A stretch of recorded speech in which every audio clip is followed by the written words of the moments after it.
नमस्कार मित्रांनो, ध्येयाकडे जाणार ही पावलं कधीही थकत नाहीत. जरी शरीर थकलं असलं तरी मन अजून नाही थकलं, कारण आईबाबांची आस लागली.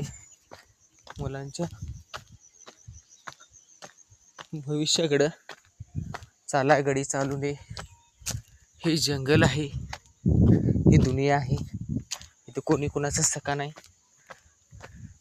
दाखवायला वरवरची नाती आहेत, पण ही वाट आहे ती चालतच राहणार आहे मित्रांनो. पाय थकलेत पण मन नाही थकलं.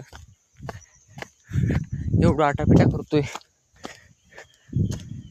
कशासाठी? माणसानं चालत राहिलं पाहिजे. चाललं तर हाय, नाही चाललं तर कुठलं. मनाला वाटतं एक दिवस थांबून जावं, पण एक दिवस असा येणार की जिंदगी बदलून टाकणार आहे. करत राहायचं.